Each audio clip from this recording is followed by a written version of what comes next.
The modern athlete needs support.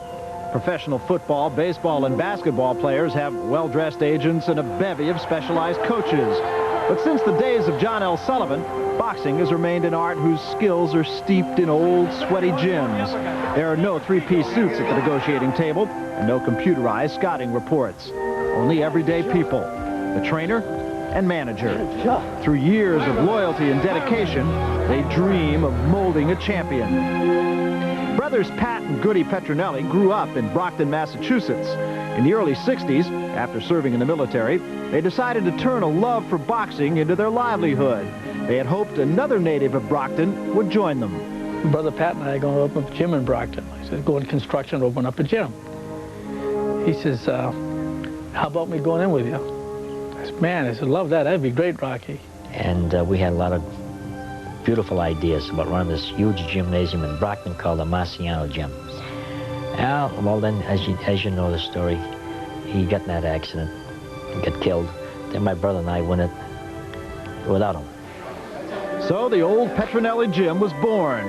A healthy stable of fighters came and went. But then a quiet teenager from the ghettos of Newark arrived.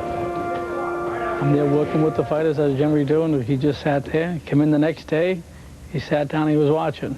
So I was in the ring one day, and I just looked over at him. I said, "Hey, kid, you want to learn how to fight?" And all I needed was a good teacher and somebody to show me what to do with these, you know. And he did his homework well. He really did. What I taught him in there, he'd come back in again. It seemed like he picked up a lot quicker than the other kids. His mind is made up what he wants to be.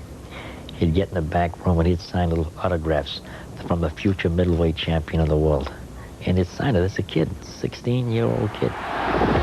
In 1980, that dream came true as marvelous Marvin Hagler savagely beat middleweight champion Alan Minter. Goody, the trainer, and Pat, the manager, had a world champion. The Triangle, as they like to be called, had tougher decisions ahead. It's tough to win the title, tougher still to hold it.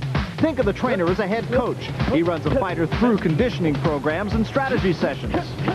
You can't learn from hitting any bag gloves. It's the same thing as just punching a bag where a bag don't hit back. This guy's got regular gloves on just like myself. I pick out these so-called weak points and strong points, and I train Marvin specifically for it. The guy may be a hooker, or he may be throw overhand rights, or whatever. We train for these particular fighters. How to counter these different punches, how to slip these different punches, and I think that's important. I'm coming at you this way. Bring him up inside. He gets his body and his mind in the same condition the same way that I do.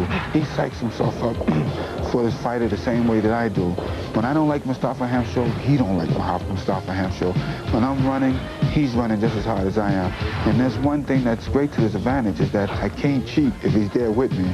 And in order to make it, you're going to have to go through these brick walls. You're going to have to learn. You have to get knocked down in order to learn how to get back up and to keep striving. On the night of a fight, both men work the critical fourth minute of the round. The corner work can win or lose a fight. What are you doing? He's trying to throw that straight right hand, okay?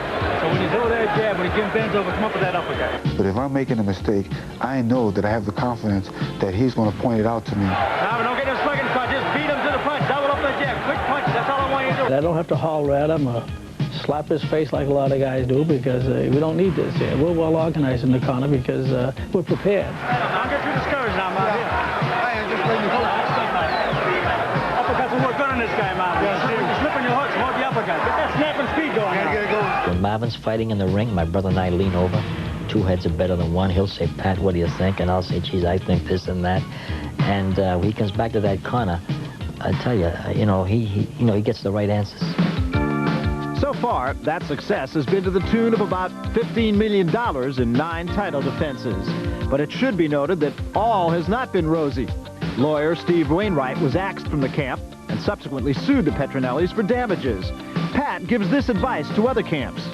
Your fighter has to have faith in his people, not be suspicious of his people, 100% faith, and he's got to give you 100%, and you have to give your fighter 100%. I'm able to open up to them, and they're still very honest to me. And I love them, like a father. And I think that I asked them just one thing, and that's not to hurt me, and not to give me any promises. You just open up the door, let me do it myself. Every athlete needs good coaching. The accomplishments of marvelous Marvin Hagler would not have surfaced without these two very special brothers. Our lifestyle hasn't changed all that much. It's a dream that come true, and we're happy with it. And we have our dreams. To this day, I enjoy what I'm doing. With this triangle, we have faith in each other all the way. We still have faith in each other. So Marvin is doing fine, and we'll still be together. And like we started, we're friends then, we're friends afterwards, and we have a nice team. What is so beautiful about this family is that success does not spoil the bonds of friendship and love. Pat and Goody Petronelli should remain the trustworthy mentors of a very gifted athlete. This chain may never break, and all three can boast of a stake in that glorious word, champion. So an interesting look at Team Hagler, and coming up, the